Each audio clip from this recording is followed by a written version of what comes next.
잠깐 기도하겠습니다. 사랑해 주님 감사합니다. 하나님의 은혜 가운데 이 시간 주님의 복음의 말씀, 구원의 복음을 함께 나누길 원합니다. 주의 성령께서 역사하셔서 우리가 주님을 믿게 하시고 그 복음의 말씀대로 이 땅을 살아가게 축복하여 주시옵소서. 예수님의 이름으로 기도드립니다. 아멘. 당신은 기독교인입니까? 당신은 예수를 믿습니까? 당신은 구원받았습니까? 당신은 오늘 죽어도 천국에 갈 자신이 있습니까?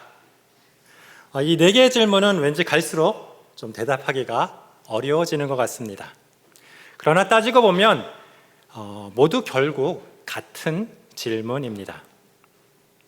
기독교인은 모두 예수를 믿는 사람이고, 예수를 믿는 사람은 모두 구원받은 사람이고, 구원받은 사람은 모두 오늘 죽어도 천국에 갈 사람이기 때문입니다.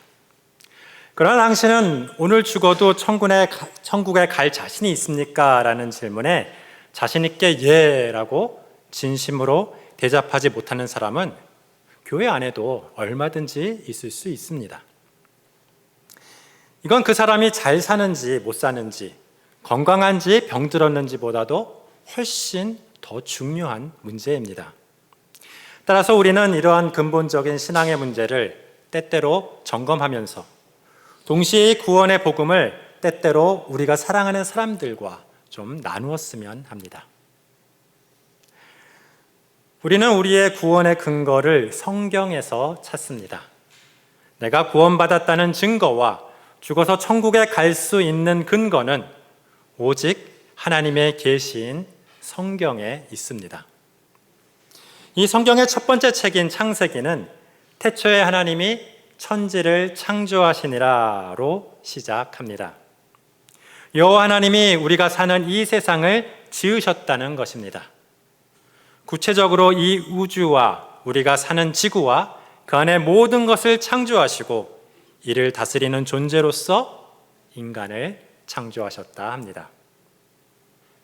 우리는 과학이 발전해 감에 따라 이 우주와 지구가 언제 어떻게 생겨났는지에 대하여 발견해 갑니다. 그러나 누가 왜 만들었는지는 과학의 발전을 통하여 알 수 있는 것이 전혀 아닙니다.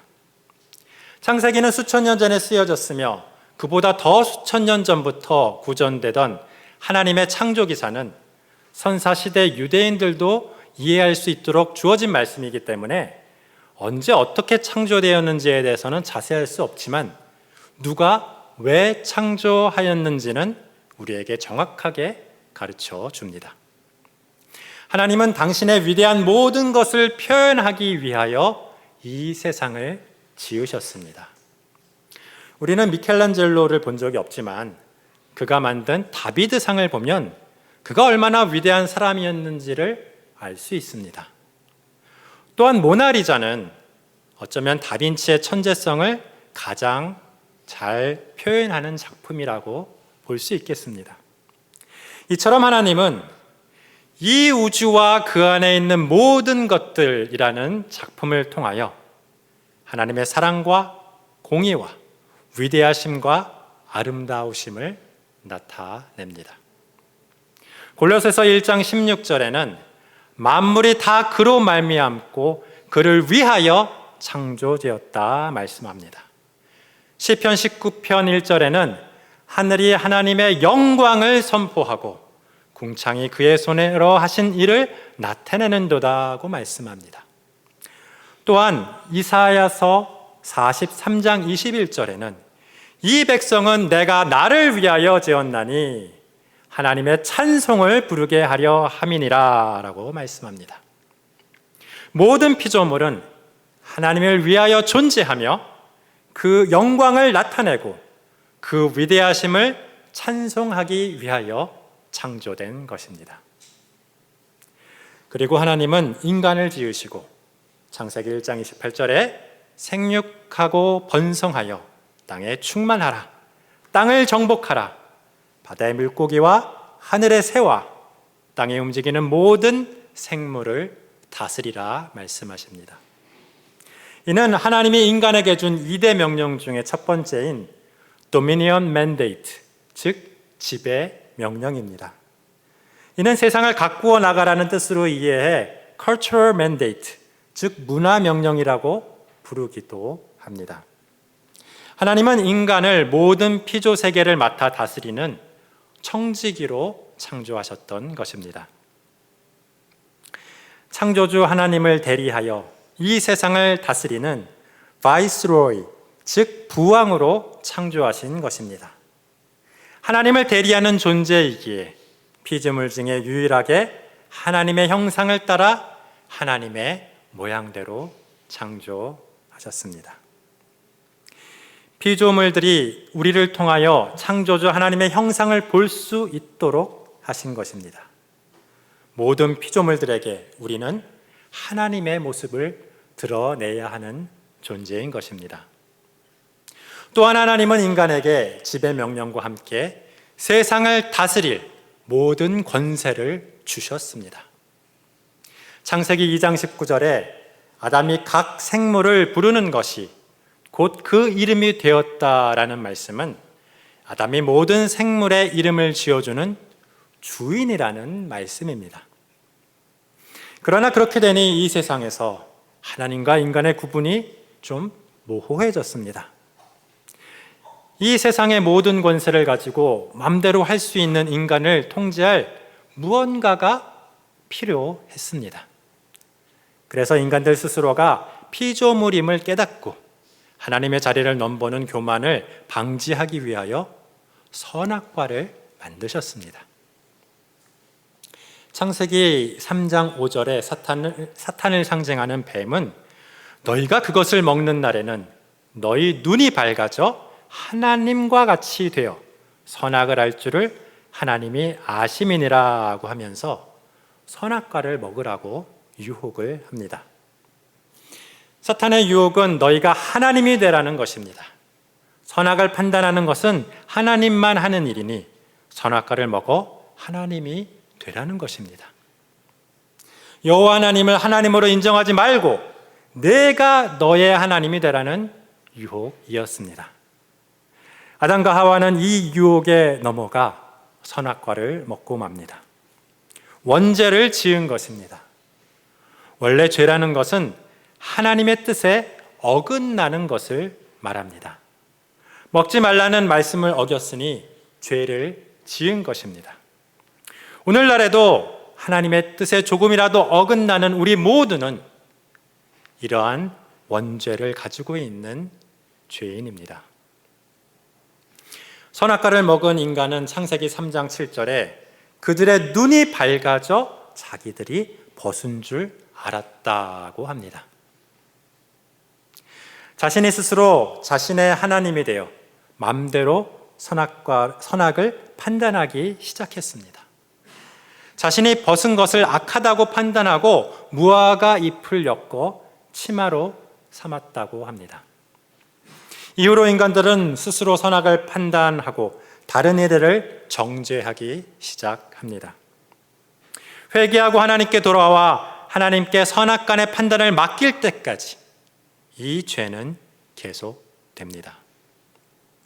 예수님이 마가복음 10장 18절에 내가 어찌하여 나를 선하다 일컫느냐 하나님 한 분 외에는 선한 이가 없느니라 라고 말씀하신 것은 오직 선한 하나님만이 선악간에 판단하실 수 있다는 말씀으로 우리는 이해할 수 있습니다. 이제 죄를 지은 인간은 더 이상 하나님과 함께할 수 없습니다. 하나님은 의로우신 하나님이시기에 대가 없이 죄를 용서하실 수가 없습니다. 로마서 6장 23절에 죄의 삭은 사망이요 라고 말씀하십니다. 그러나 하나님은 죄인인 인간을 당장 죽이지 않으시고 사랑으로 오래 참으십니다. 에덴에서 생명나무 실과를 먹으며 영생할 수 있었던 아담은 930년을 살고 죽었다고 합니다. 그 누구도 1000년 이상 산 사람이 없습니다. 이것은 인간의 죄의 결과입니다. 게다가 죄가 더 심해져서 노아 홍수 이후에는 점점 수명이 줄어들어 120년 이상 사는 사람이 없게 됩니다. 죄의 결과는 죽음입니다. 죄인된 아담은 더 이상 거룩한 하나님과 함께할 수 없어 에덴에서 쫓겨났지만 이것은 아담이 어느 정도는 의도한 것입니다.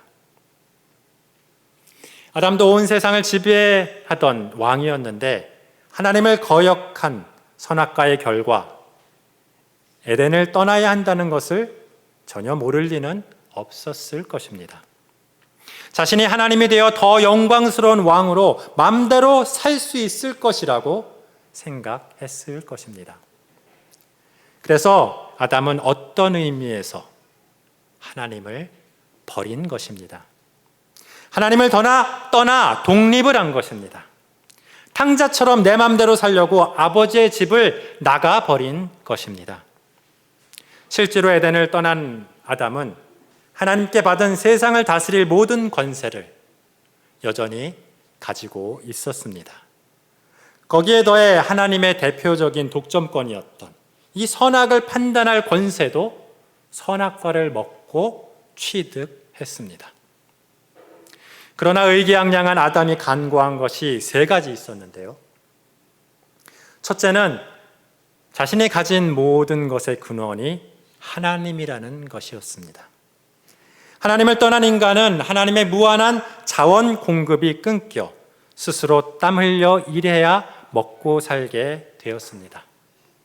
또한 하나님의 무한한 생명의 공급이 끊겨 언젠가는 죽을 처지가 되었습니다. 둘째는 자신의 참된 만족은 오직 하나님으로 말미암는다는 것이었습니다. 인간은 하나님으로만 만족할 수 있도록 세상보다 크게 창조되었기 때문에 돈이나 명예나 세상의 그 어떤 것을 다 소유해도 만족할 수 없었습니다. 그리고 셋째로 가장 큰 문제는 이제 사단의 거짓에 속아서 자신이 가진 모든 세상 권세를 빼앗겼다는 것입니다. 그 권세는 공식적으로 인간이 계속 가지고는 있지만 사탄이 수렴청정을 하는 것 같이 불법적으로 마음대로 사용할 수 있는 그런 상태가 된 것입니다.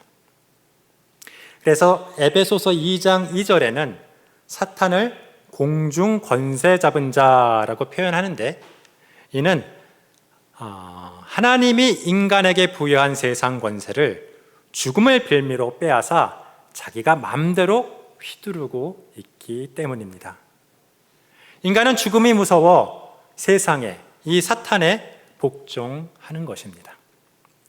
그래서 인간의 의도와는 달리 매우 비참한 상태가 되어버리고 말았습니다. 하나님을 떠나 자원이 유한하게 되자 힘있고 똑똑한 자들은 힘없는 대중의 자원을 빼앗기 시작했습니다. 힘있고 똑똑한 자들은 자원을 빼앗는 것으로 모자라 계급을 만들고 착취하는 시스템을 고착화시켰습니다. 힘이 없어 평민이나 노예가 된 사람들은 왕족이나 귀족들에게 피땀 흘려 일해서 얻은 것까지 바치고 가난에 굶주려야 했습니다. 지배계층은 돈과 명예는 어느 정도 확보했지만 그것이 그들을 만족시켜 주지는 못했습니다. 세상보다 크게 창조된 인간이었기에 세상의 어떤 것으로도 그들을 채울 수는 없었습니다. 하나님의 사랑과 인정 대신 연인의 사랑이나 권위자의 인정을 추구하기도 하고 얻기도 했지만 하나님 없이는 결코 만족할 수 없었습니다. 이건 아니다 싶어서 하나님을 대신할 영적인 종교와 우상을 만들어 섬겨보았지만 여전히 만족은 없었습니다. 이를 틈탄 사탄은 종교와 우상의 모습으로 인간에게 거짓 사랑과 거짓 인정을 주고 죽음의 공포로 겁박하며 인간을 휘두르기 시작했습니다. 그러한 비참한 상황에 빠진 인간들을 긍휼히 여기신 사랑의 하나님은 이들을 죄와 사망에서 구원할 계획을 진행시키셨습니다. 먼저는 죄의 삭슨 사망이라는 원리를 알게 하시며 죄를 해결하기 위한 대속의 원리를 가르치셨습니다. 아담과 하와가 선악과를 먹고 죄를 범하였을 때 그들의 죄를 가리게 하시려고 죄 없는 짐승을 죽여 그 가죽으로 가죽옷을 입히셨습니다. 죄의 삭슨 사망이니 내 죄값을 치르기 위해 죄 없는 동물이 대신 죽는 것이죠. 그래서 가인의 곡식제물 대신 아벨의 짐승제물을 받으셨고, 이후에 성막제사나 성전제사에서도 죄 없는 동물의 피를 흘려 죽음으로 죄를 용서받는 원리를 수천 년 동안 가르치셨습니다. 특히 애굽의 모든 장자가 죽는 마지막 재앙 때에는 죄 없는 어린 양의 피를 문설주에 발라 이스라엘의 장자는 죽음을 면하게 하셨고, 그렇게 죽음이 넘어갔다 하여 유월절의 유래가 되었습니다. 그러나 엄밀하게 말하면 인격이 없는 동물은 죄를 지을 수 없으므로 사실 이 죄를 대속할 수가 없습니다. 죄를 지을 수 있으나 죄가 없는 사람이 인간의 죄를 대신하여 죽을 수 있는 것입니다. 그러나 로마서 3장 10절에 기록된 바 의인은 없나니 하나도 없도다 하고 말씀하십니다. 이 세상에 죄가 없는 사람은 역사상 아무도 없었다는 것입니다. 혹시 죄가 없었다고 해도 혼자서 온 인류의 죄를 지고 대신 죽을 수는 없는 것이었습니다. 그래서 하나님은 독생자 예수님을 이 땅에 보내어 인류의 모든 죄를 지고 대신 죽게 하심으로 온 인류를 구원할 계획을 진행시켜 갑니다. 그래서 먼저 아브라함을 부르시고 믿음의 조상이 되게 하셨습니다. 그 손자 야곱으로 이스라엘 민족을 이루게 하시고 유다 지파의 다윗 왕의 자손에서 인류를 구원할 예수님이 나오게 하셨습니다. 이스라엘 백성들은 이렇게 메시아를 배출할 선민으로서 모세를 통하여 율법을 받고 성막과 성전 제사를 통하여 하나님을 섬기도록 부름받았지만 결국은 하나님을 떠나고 타락하여 그 나라가 멸망하기에 이르렀습니다. 그러나 하나님은 선지자들을 보내시어 그들의 죄악에 대한 심판 가운데서도 남은 자들에게 구원을 약속하셨습니다. 그래서 멸망한 남유대 백성들은 바빌론 포로로 끌려가서도 구약 성경을 편찬하였고 예루살렘에 돌아와서는 성벽과 성전을 재건하며 메시아를 기다렸습니다.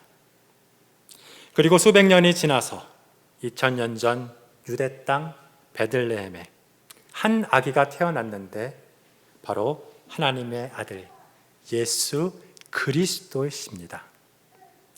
메시아는 구약의 언어인 히브리어로 구원자란 말이고 그리스도는 신약의 언어인 헬라어로 구원자, 즉 구세주라는 말입니다.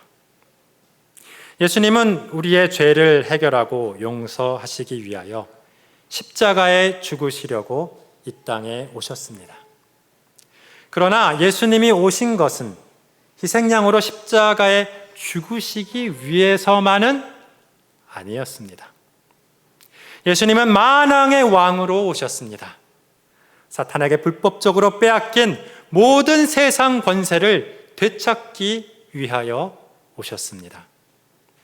사탄이 심어놓은 하나님을 부인하는 세상적 사고방식을 뿌리채 뽑아버리고 하나님을 나의 하나님이요 나의 창조주로 고백하는 성경적 사고방식을 심기 위해서 오셨습니다.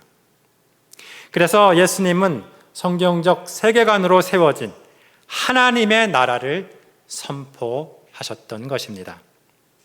하나님을 무시하고 세상의 자원을 남보다 더 확보하기 위해 형성된 계급과 대중을 착취하는 사회 구조를 포함한 모든 세상적 사고방식을 뒤집으며 하나님이 주인 되는 하나님 나라를 선포하신 것입니다. 따라서 예수님을 믿는다는 것은 나를 위해 십자가에 죽으시고 부활하여 나의 죄를 용서하신다는 것을 믿을 뿐 아니라 하나님 나라에 들어가는 것을 믿는 것입니다. 그 나라의 왕이 바로 예수님이므로 우리는 예수님을 주로 고백함으로써 그 나라의 백성이 됩니다. 예수님을 나를 구원하신 구세주로 믿을 뿐 아니라 내가 살아갈 하나님 나라의 주로 믿는 것입니다. 그러면 우리는 죽을 수밖에 없는 죄에서 해방되어 영생을 얻을 뿐 아니라 사탄의 세상 나라에서 해방되어 하나님 나라를 살아가게 됩니다. 이것이 바로 오늘 본문에서 말하는 구원입니다. 9절에 내가 만일 내 입으로 예수를 주로 시인하며 또 하나님께서 그를 죽은 자 가운데서 살리신 것을 내 마음에 믿으면 구원을 받으리라. 아멘. 여기서 예수를 주로 시인한다는 것은 예수님을 나의 왕이요 나의 하나님으로 시인한다는 것입니다. 그 당시 주에 해당되는 이 헬라어 퀴리오스는 그 당시 신격화된 로마 황제를 지칭하던 말이었습니다. 따라서 이렇게 입으로 시인하는 신앙 고백은 로마에 대한 반역으로 오해받기 쉬워서 사실 좀 목숨을 건 일이었습니다. 하나님을 모르고 세상을 살아가는 사람들은 알게 모르게 사탄을 섬기며 살아가고 있습니다. 사탄이 세상 권세를 휘두르며 세상 나라와 세상의 가치관을 주관하기 때문입니다. 우리가 남에게 피해를 주더라도 경쟁에서 이겨서 돈과 명예와 권력을 취하려 한다면 사탄의 권세 아래에 있게 됩니다. 세상에서는 능력 있다 인정받겠지만 이는 사탄을 주로 시인하는 인생입니다. 그것을 단호하게 거부하고 예수님을 주로 시인해야 구원을 받습니다. 예수님을 주로 시인한다는 것은 예수님의 가르침을 수용하고 그대로 따라서 살겠다는 말입니다. 예수님을 나의 삶의 주인으로 삼고 그분을 본받아 더 이상 남을 밟고 올라가려는 것을 포기하고 사랑과 공의를 행하며 살아가겠다는 것입니다. 그리하면 세상에서 성공하지 못하고 너 잘났다 하는 소리 들으면서 핍박받을 수도 있습니다. 그러나 그것이 나를 향한 하나님의 뜻이라면 그 길로 가겠다고 정말 성경대로 살아보겠다고 결단하며 모두 앞에서 예수님을 주로 시인하면 구원을 받으리라는 말씀입니다. 여기서 구원을 받으리라는 동사는 미래 시제라는 것을 잠시 기억해 두시기 바랍니다. 또한 구원을 받기 위해서는 하나님이 예수님을 죽은 자 가운데서 살리신 것을 믿어야 합니다. 예수님은 단순히 인생을 성숙으로 인도하는 훌륭한 스승이 아닙니다. 예수님은 요한복음 1장 3절 말씀처럼 성부 하나님과 함께 태초에 세상을 창조한 하나님의 아들이십니다. 그러므로 나의 죄를 위하여 죽으실 뿐 아니라 부활하셔서 지금도 하나님 우편에 살아계신 성자 하나님이라는 것을 우리는 믿어야 합니다. 그리고 이제 구원받아 예수님과 연합된 나도 마지막 날에는 그분과 같이 영광스러운 육체로 부활할 것을 믿는 것입니다.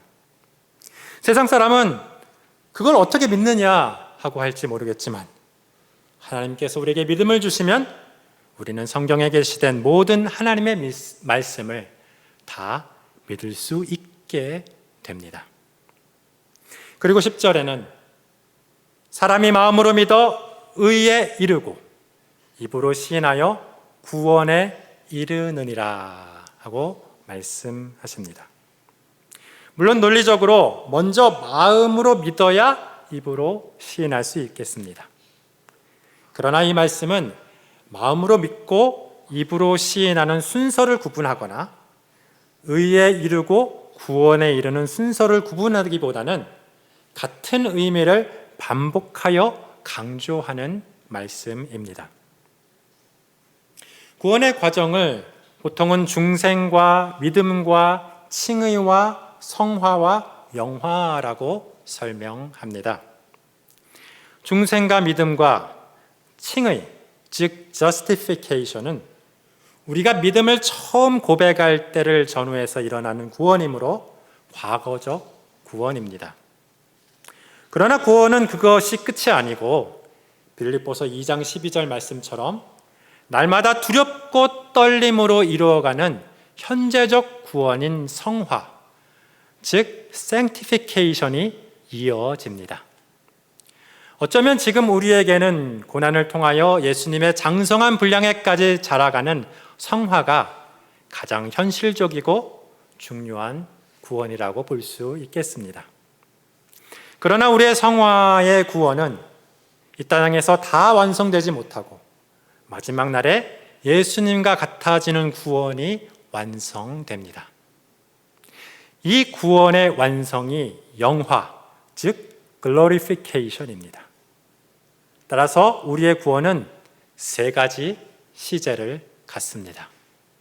우리는 구원을 받았고, 구원을 받고 있고, 구원을 받을 것입니다. 즉 우리는 칭의를 받았고 성화 중에 있고 영화될 것입니다. 그래서 10절에 의에 이르고와 구원에 이르느니라는 이 말씀은 의롭게 되었고 구원을 받았다는 완료의 의미가 아닙니다. 이 헬라어 원어는 의를 향하다, 구원을 향하다라는 말씀입니다. 영어로는 unto righteousness, unto salvation입니다. 즉 의로워지기 시작했고 구원받기 시작했다는 의미입니다. 칭의라는 것도 아직은 의롭지 않지만 의로운 예수님과 연합되었기에 의롭다 여겨주시고 의롭다 칭해 주시는 것뿐입니다. 구원파들의 착각과 같이 믿는다고 구원이 끝난 것은 아닙니다. 믿음으로 구원의 여정이 시작되는 것입니다. 게다가 이 구원의 여정은 길고 험하기까지 합니다. 그래서 예수님은 누가복음 14장 28절에 너희 중에 누가 망대를 세우고자 할진대 자기의 가진 것이 준공하기까지 족할는지 먼저 앉아 그 비용을 계산하지 아니하겠느냐라고 말씀하십니다. 예수님은 목숨을 걸고 자기 십자가를 지고 자기를 따를 수 있는지 계산해 보고 믿으라고 도전하셨습니다. 예수님을 믿는 것은 만사형통하고 무병장수하는 장밋빛 길만은 아닙니다. 얼마 전 수요기도에서 나눈 말씀처럼 성경이 말하는 만사형통은 세상적 성공을 의미하는 것이 아니고 고난을 이겨내도록 하나님이 함께 하시고 인도하시는 것을 의미합니다. 요셉은 애굽의 총리일 때 형통했던 것이 아니고 보디발 장군의 종으로 있을 때와 억울하게 감옥에 갇혔을 때 형통했다고 합니다. 우리가 예수님을 믿으면 예수님의 고난에 동참하게 되는 이유는 하나님이 우리를 연단하여 거룩하게 만들기 위해서입니다. 데살로니가 전서 4장 3절에 하나님의 뜻은 이것이니 너희의 거룩함이라고 말씀하십니다. 거룩하다는 것은 하나님의 것으로 구별되었다는 것입니다. 우리는 이 죄악된 세상에서 하나님의 것으로 구별되기 위하여 우리의 믿음의 분량만큼 그리스도의 남은 고난에 동참하게 됩니다. 아이러니한 것은 성경을 보면 고난이 더 많은 사람일수록 더 위대한 사람이었고, 가장 고난이 많은 사람은 누구였을까요? 예수님이었습니다.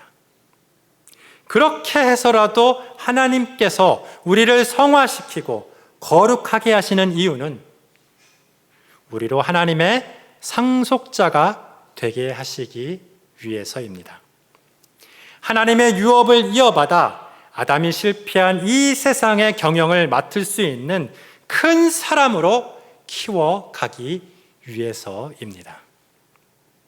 어떻게 보면 이 세상은 우리들의 훈련소입니다.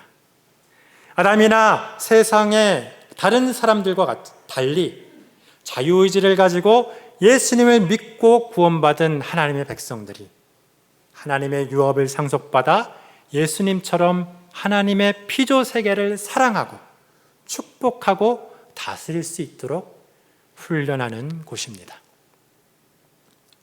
하나님은 지난 수천 년 동안 이 훈련소를 운영하시며 하나님의 아들들을 만들어 가셨습니다.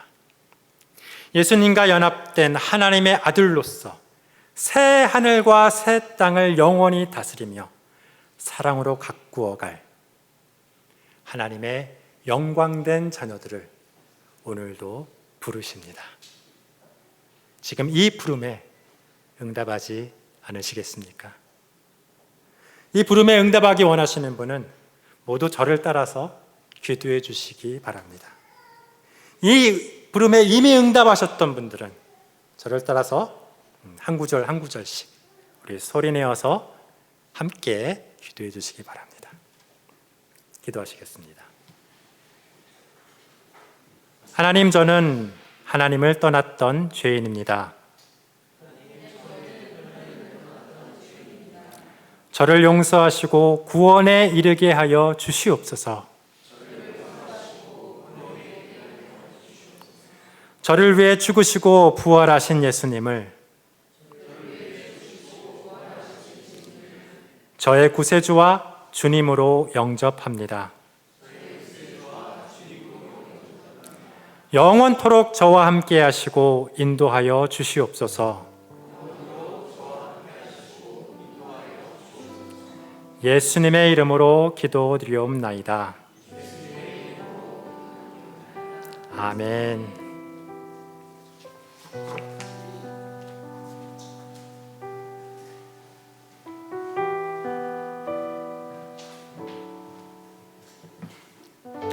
오늘 주신 말씀 가지고 우리 잠깐 함께 또 기도하기를 원합니다. 구원에 대해서 다시 한번 떠올려 볼 수 있는 귀한 말씀의 시간이었는데요. 이미 우리 가운데 함께하고 계시고 또 지금 이 순간에도 함께하고 계시고 영원히 함께하실 그 구원의 손길을 놓지 않게 하여 주시옵소서. 붙잡을 수 있도록 도와달라고 우리 이 시간 다시 한번 주님께 기도로 나아갑니다. 하나님 감사합니다. 하나님, 오늘 우리에게 주신 귀한 말씀을 발판 삼아 하나님 그 구원의 능력, 구원의 열정을 다시 한번 우리 안에 회복하기를 원합니다. 영원 가운데 함께 계신다고 말씀하신 주님, 우리가 어떤 것을 의지하오리까? 하나님, 우리가 의지할 것은 주님밖에 없습니다. 주님의 손길을 놓지 않게 하여 주시옵소서. 주님의 손을 의지하게 하여 주시옵소서. 구원이신 주님의 말씀에 우리가 마음판에 새길 뿐만 아니라 삶 속에서 실천하며 순종하며 살아가게 되기를 간절히 소망합니다. 그러나 주님, 바라고 원하기는 우리가 아무리 고백해도, 아무리 입술로 고백해도 하나님, 주님께서 우리 안에 역사하시지 않으면, 지금 살아서 역사하시는 주님을 경험하지 못하면 장래에도 결국에는 아무것도 이룰 수 없고 죄만 가득 쌓여 죽음으로 향할 수밖에 없음을 주님 고백합니다. 살아있으나 죽은 인생이 아니라 하나님, 죽은 것 같으나 살아있는 인생, 생명이 가득한 인생으로 우리를 인도하여 주셔서 하나님, 거룩한 주님 구원의 열정, 구원의 힘을 가지고 살아갈 수 있도록 주님 이끌어 주시고 함께하여 주시옵소서. 모든 것 주님만 의지하오며